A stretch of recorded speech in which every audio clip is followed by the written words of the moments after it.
Kita lanjut untuk materi selanjutnya di sini masuk ke dalam instalasi IDU dan instalasi UDU BWA. Sebenarnya di materi ini terkait dengan materi yang lain, yaitu materi dalam mata pelajaran radio. Jadi di sini ya sebenarnya saya tidak akan membahas terlalu dalam terkait IDU dan UDU BWA gitu, karena itu akan masuk ke materi mata pelajaran instalasi radio kalau tidak salah. Jadi sebelum masuk ke IDU dan UDU di sini, teknologi yang akan kita bahas itu adalah teknologi WiMAX. Teknologi yang ya sebenarnya sekarang sudah tidak dipakai gitu di Indonesia. Karena dilihat dari kualitas, dilihat dari efisiensinya dan lain sebagainya, itu mempertimbangkan bahwa WiMAX ini memang tidak dipakai di Indonesia. Tapi walaupun memang tidak dipakai, tapi kita tetap harus ya setidaknya mengetahui bagaimana sih teknologi WiMAX itu, bagaimana cara instalasinya, terus bagaimana pembagian elemen-elemen di dalam WiMAX itu seperti apa. Jadi sebenarnya kita akan belajar WiMAX tapi tidak secara keseluruhan sebenarnya, tapi hanya ya bisa dibilang garis besarnya saja. Baik, untuk selanjutnya di sini ya, untuk WiMAX sendiri dia kepanjangan dari Worldwide Interoperability for Microwave Access. Sebenarnya WiMAX ini dia kalau lebih mudahnya untuk dipahami ya sebenarnya Wi-Fi gitu. WiMAX itu sama seperti Wi-Fi. Cuma untuk WiMAX ini skalanya jauh lebih luas dibanding dengan Wi-Fi. Jadi di sini WiMAX ya sebenarnya tadi ya sama gitu ya. Tapi kemampuannya menyediakan layanan data dengan kecepatan yang tinggi, itu WiMAX-nya, dan dengan jangkauan yang luas. Lalu untuk teknologi WiMAX sendiri, di sini ya merupakan perkembangan dari teknologi Wi-Fi, karena memang kalau teknologi Wi-Fi kan dia terbatas di dalam satu lingkup kecil gitu atau Wi-Fi. Tapi kalau WiMAX itu ya bisa dibilang itu untuk lingkup yang luas. Luasnya seperti apa ya? Sama seperti BTS untuk seluler pada umumnya gitu. Cuma teknologinya menggunakan teknologi Wi-Fi. Gitu. Selanjutnya di sini, jadi untuk WiMAX ada istilah yang namanya subscriber ya, seperti yang ada di YouTube gitu. Itu istilah lain dari klien sebenarnya. Jadi kalau WiMAX itu punya subscriber, WiMAX itu teknologinya, subscriber itu penggunanya. Jadi di sini subscribernya atau penggunanya, usernya, baik berada dalam posisi loss ya, line of sight, itu biasanya ada di materi radio. Kalau yang sudah paham, tapi sekilas line of sight itu garis lurus atau kualitas yang paling baik antara si pengirim sampai dengan yang penerima, seperti itu. Ataupun dia non line of sight. Ya, jadi kalau untuk jaringan WiMAX sendiri memang tidak harus memiliki pancaran yang loss atau line of sight, tapi juga non line of sight juga memiliki kualitas yang baik juga. Itu untuk teknologi WiMAX secara singkatnya seperti itu. Selanjutnya di sini kelanjutan dari penjelasan yang tadi. Di sini merupakan teknologi akses nirkabel itu ya yang bandwidth-nya cukup besar itu dengan kecepatan akses yang tinggi dan jangkauan yang luas. Nah, seberapa tinggi kecepatannya dan seberapa luas radiusnya itu akan dibahas di bawahnya di sini. Dari sini teknologi WiMAX ini sendiri dia menggunakan OFDM gitu ya, Orthogonal Frequency Division Multiplexing. Jadi di mana OFDM ini dia bisa mengirimkan dari banyak data secara bersamaan dengan frekuensi yang hampir sama. Tidak sama tapi hampir sama. Nah, apabila di situ ada kata ortogonal atau bisa dibilang tegak lurus, jadi frekuensi satu dengan frekuensi yang lain dengan membawa data itu tidak saling interferensi atau tidak saling bertabrakan satu dengan yang lainnya. Karena di sini menggunakan ortogonal atau saling tegak lurus. Lalu untuk selanjutnya, kalau semisal teknologi ini menggunakan OFDM, maka untuk pengiriman datanya akan lebih cepat, akan lebih baik, untuk interferensinya juga tidak terlalu besar gitu. Jadi data banyak yang dikirimkan dengan waktu yang sama, kualitasnya baik, itu yang disebut dengan OFDM.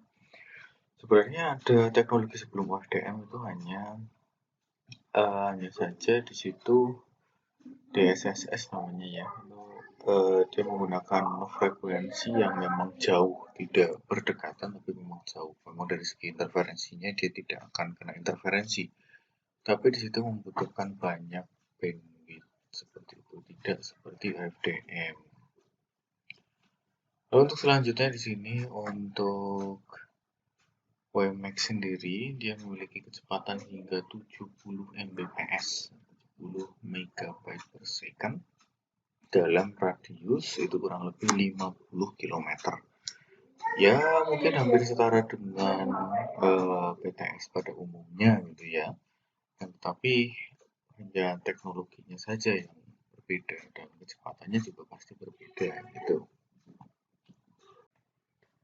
Untuk selanjutnya di sini untuk topologinya ya, teknologi WiMAX atau layanan WiMAX itu seperti apa sih sebenarnya? Jadi di sini gambarannya seperti ini. Jadi di dalam teknologi WiMAX itu dia ada transmitternya, jadi dari FO gitu ya, FO terus masuk ke dalam PTS gitu ya, sama seperti seluler pada umumnya.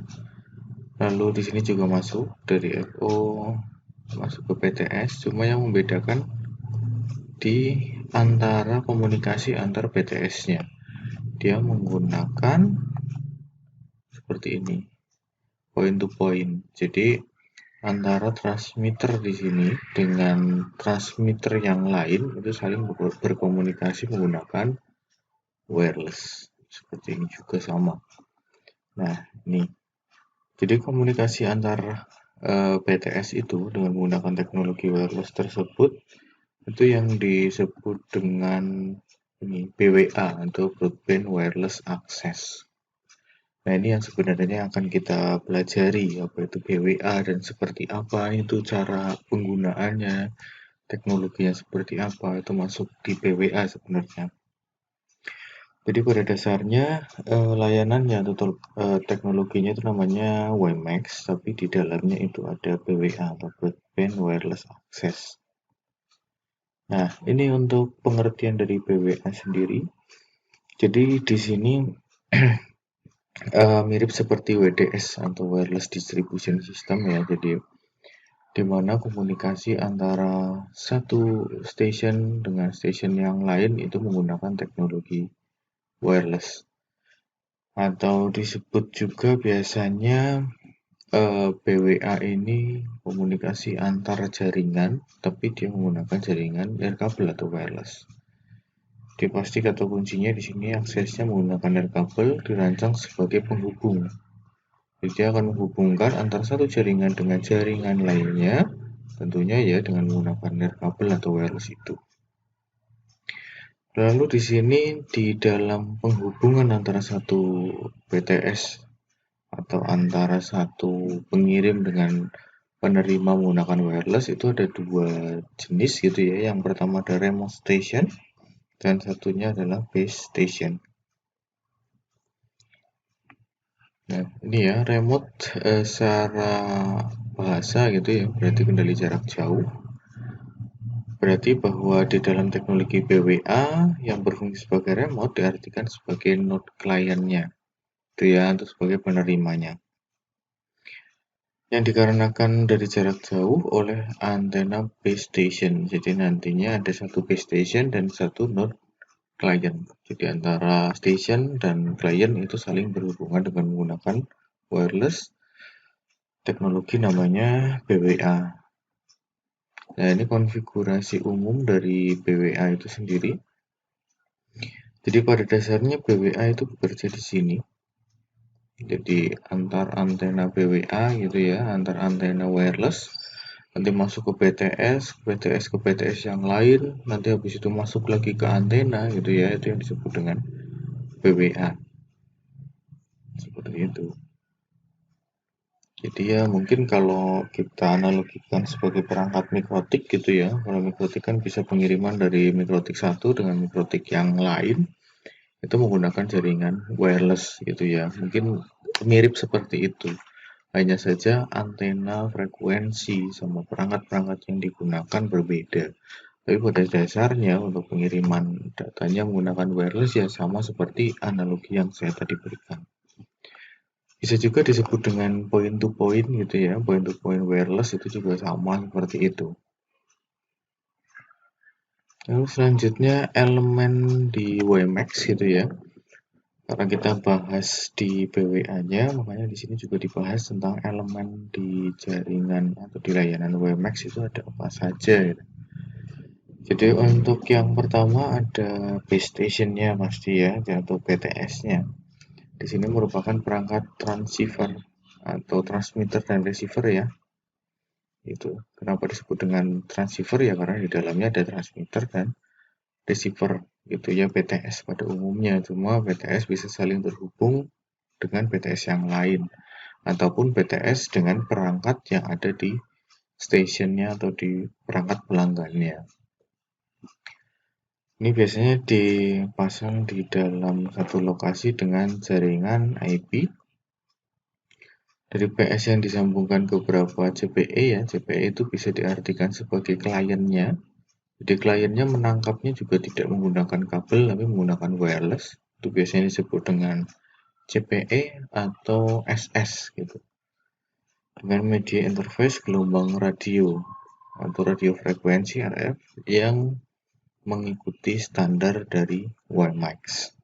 Karena di WiMAX sendiri ada standar frekuensinya, tidak seperti access point ya. Kalau access point memang ada frekuensi tertentu, tapi ini frekuensinya berbeda dengan access point, biar tidak terjadi interferensi sebenarnya. Nah, pada dasarnya seperti ini. Jadi kan kita bahas di base station-nya ya. Jadi dalam base station di sini ada dua jenis. Yang pertama ada ODU, ini bentuknya seperti ini, berarti outdoor unitnya, atau biasanya disebut dengan antenanya gitu, pemancar atau penerimanya. Lalu juga ada yang namanya IDU-nya. Di sini IDU berarti perangkat yang sudah ada di dalam sistem atau yang setelah diterima sinyal frekuensinya oleh ODU nanti akan dikirimkan ke dalam IDU seperti itu atau indoor unit. Ya gampangnya kalau outdoor berarti di luar, kalau indoor berarti di dalam gitu ya, bisa di dalam boxnya atau di dalam ruangan. Biasanya kan kalau BTS ada satu ruangan misalnya di situ. Lalu untuk selanjutnya secara sistem, nah di sini ada IDU gitu ya, ada ODU dan antena. Jadi nanti antenanya diterima, nanti antena ini biasanya langsung terhubung dengan ODU gitu ya. Di dalam ODU itu akan dilakukan apa istilahnya pemrosesan gitu ya. Lalu pemrosesan itu akan dikirimkan ke dalam IDU. Setelah itu baru diterima. Nah, apabila itu tadi adalah penerimaan data, berarti dari antena ODU masuk ke IDU. Tapi kalau semisal dari PTS ini akan mengirimkan data, berarti dari IDU diproses di IDU ya sistemnya. Jadi ada sinyal informasinya diproses di IDU, nanti ubah frekuensi tersebut ke dalam O2 yang nantinya frekuensi-frekuensi yang berisi data itu akan dikirimkan melalui antena. Seperti itu. Ya, keterangannya tadi sepertinya sudah saya jelaskan gitu ya. Jadi di situ kabel yang digunakan menggunakan kabel koaksial. Di sini dia akan melewatkan sinyal dan power yang nantinya menggunakan gelombang itu radio frekuensi. Yang radio frekuensinya di dalamnya ada carrier dan informasi yang selanjutnya akan dimodulasi menjadi satu buah sinyal yang siap untuk dikirimkan. Ini biasanya dijelaskan di materi-materi instalasi radio, biasanya ada modulasi, ada demodulasi dan lain sebagainya. Lalu selanjutnya ada konektornya gitu ya, ada TNC dan ada N-type M gitu ya. Sebenarnya itu hanya konektor saja. Tapi pada dasarnya untuk pengiriman datanya dia menggunakan kabel yang disebut dengan kabel koaksial gitu. Nah, ini indoor unit atau IDU itu ya. Jadi di sini kalau di IDU dia menggunakan perangkat yang namanya HiMax 331 V2 Base Station IDU itu. Bentuknya ya seperti ini. Ini ya, jadi kotak hitam gitu ya. Seperti itu. Ya kembali lagi karena sekarang sudah tidak digunakan di Indonesia WiMAX gitu ya. Kemarin saja digunakan cuma sebentar. Jadi mungkin akan asing melihat perangkat-perangkat ini gitu. Jadi pemasangan indoor unit atau IDU ini biasanya di dalamnya ada mountingnya pasti karena dia seperti rack server ya. Ada mountingnya. Lalu selanjutnya ada grounding. Selanjutnya ada penghubung IF atau intermediate frequency. Jadi dia akan mengirimkan IF-nya dari satu unit ke unit yang lain. Lalu di situ ada powernya pasti. Jadi untuk satu dayanya gitu. Yang biasanya juga ada GPS, tapi ini kadang-kadang tidak juga. Terus untuk perangkat indoor sebaiknya dipasang sedekat mungkin dengan tempat masuknya kabel IF ke dalam gedung gitu. Kalau semisal ini diletakkan di dalam gedung, ya intinya pada dasarnya apabila kita menggunakan kabel pasti semakin panjang kabel yang digunakan, otomatis loss-nya atau hilangnya sinyal akan semakin besar gitu. Pokoknya kalau menggunakan kabel ya sebisa mungkin tidak terlalu jauh gitu. Selanjutnya di sini lokasi indoornya harus memperhitungkan koneksi ke satu daya dan jaringan perangkat O2. Jadi antara satu daya, IDU, dan perangkat O2-nya itu ya tidak terlalu jauh atau memiliki tempat yang strategis. Ya kembali lagi tadi ya, pengiriman data akan terpengaruh oleh jarak gitu ya dan penempatan lokasi dari masing-masing perangkat. Lalu selanjutnya di sini ada O2 atau outdoor unit. Outdoor berarti di luar gitu ya. Pada bagian IF, rangkaian O2 tidak tergantung pada pita frekuensi. Gitu ya. Jadi kalau di dalam IF-nya itu tidak tergantung atau tidak sama dengan frekuensi RF-nya. Radio frekuensi karena RF yang dikeluarkan memang menggunakan standar aturan dari pemerintah berapa frekuensi yang harus digunakan di outdoor unit atau antenanya. Tapi kalau untuk frekuensi IF-nya itu ya pasti bebas menyesuaikan dengan sinyal informasi yang diberikan oleh si usernya itu. Lalu untuk transmitter dan receiver switching di sini yang digunakan adalah pemrosesan menggunakan OFDMA.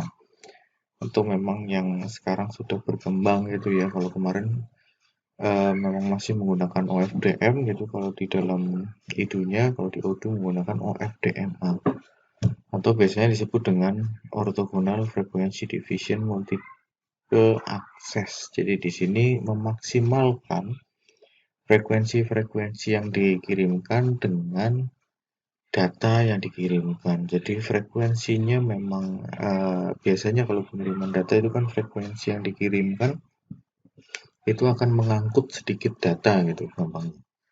Tapi kalau dengan teknologi OFDMA itu frekuensi yang dikirimkan walaupun frekuensinya sedikit gitu ya, atau lebar frekuensi atau bandwidthnya sedikit, tapi dia bisa memaksimalkan sinyal-sinyal informasi atau data-data yang dikirimkan. Jadi walaupun bandwidthnya kecil, tapi data yang dikirimkan itu banyak.